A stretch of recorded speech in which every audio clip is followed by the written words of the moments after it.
People are literally playing power dynamics in the name of love and care. Hi guys, welcome back to my channel. Today I'm going to discuss about how bullies and abusers play power dynamics with you and try to label it as love. So last year, I was dating this guy who claimed to be in love with me, and me being a people pleaser, believed his words. He started taking me out for dates, and he was doing things for me which no other guy did for me. So I was really impressed by his efforts. He used to travel on his bike 40 kilometers to come and see me as in person. And it was very cold outside, by the way. I was just blown away because it was always me who traveled for hours for everything. By the way, I never traveled for any guy, but I traveled for hours for my hobbies and my female friends because I always gave importance to female friendships. So this guy not only gave efforts, but also slowly, he started becoming possessive. I started noticing how he used to control my diet or how he would try to touch me inappropriately without my consent. There is one time he started pinching my neck because he thought there was something on my neck. And instead of asking me if there is something on my neck, he started pinching my neck multiple times, but it was just a little birthmark. I slowly started realizing that this guy has an obsession to destroy things. There was a lot of anger and resentment inside of him, and he used his trauma as an excuse to justify his behavior. Me, who was an empath, tried to understand him as usual, and I felt bad for him. But in reality, what he was doing is that he was shifting my focus on his past so that I will ignore his present self, so that I ignore the abuse which was happening with me in the present tense. And this is why majority of us women have hard time letting go of their past, because we are not only struggling with our past and traumas, but we end up taking burdens of other people's past trauma as well. I will tell you one more example. During lockdown period, I met someone online and he told me that he is afraid of dating women because he doesn't want to deal with their past traumas. And I was so offended when he told me that because I was always taught to tolerate other people's bullshit in the name of love. I was taught to help other people out from their sufferings because this is how you love other people. But I was so wrong all the goddamn time. These men do not even feel a slight level of guilty when they choose themselves or choose to love themselves. But the moment you, as a woman, choose yourself, you are doomed. Not only this, but people, especially women, will make you feel guilty the most, thanks to internalized misogyny. Again, it also depends on the level of misogyny. If a guy who grew up in a normal family where he witnessed gender equality, he will respect your choices and boundaries.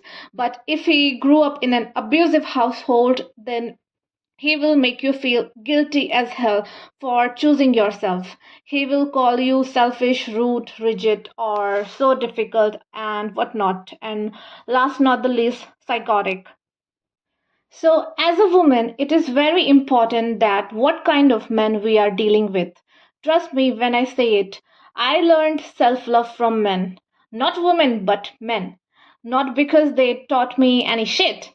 Let me tell you one thing, men did not teach me anything when it comes to modern dating. I just observed and observed. That's it. And I'm going to tell you guys, I am going to be very honest, but their self love game is way more stronger than us. And we need to accept this. I just observe them. And I just learned one thing is that when men set boundaries, it is effortless for them. Because most of the time, no one challenges them unless there is some father or a authoritative figure in their life.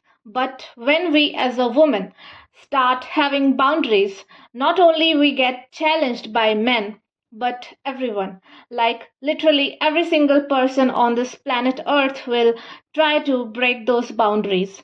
And this is so funny and sad at the same time because men set boundaries and then they move on and then they grow and evolve and heal or whatever they do while being in their boundaries. But don't you dare to set boundaries as a woman because now your whole freaking energy is going on to maintaining that boundary because people around you are not willing to accept that you have boundaries. They literally cannot take no as a statement. They will try to drag you in their conversations. They will try to make you feel guilty for making them feel bad because you did not give them enough attention or you did not feed their fragile ego or maybe you didn't sabotage yourself for them because they are feeling so threatened and insecure by your growth. I was literally so scared to death when I cut off my ties with this guy. I was literally planning to take help from the police just in case he couldn't handle the rejection. And that's when I realized that, hey girl, why are you so scared? You just broke up because you were not happy with him. Then why are you shivering so bad? Then I looked back into my past and I realized that one time I rejected this guy because I wanted to focus on my career. And not only he managed to turn everyone against me, but I was also so shocked by the fact that girls were also taking his side because I chose my career and future over him and he did not respect my choices and decision. And the most funny part is this that he used to think that he respects women, but he was the most disrespectful person I met at that time. At that time, eve teasing and sexual harassment was very common in my school during 2011. My dad told me in advance to not talk to boys. So this guy thought he is a nice guy because he is not abusing any woman, but him not respecting my boundaries and choices was also a abuse, which I didn't realize at that time because we both were kids. But this incident had a severe impact on my subconscious mind when I started dating men in my adulthood. By the way, I do not have any bad feelings or any grudges against this guy who mentally harassed me and made me feel guilty for rejecting him because we both were kids at that time.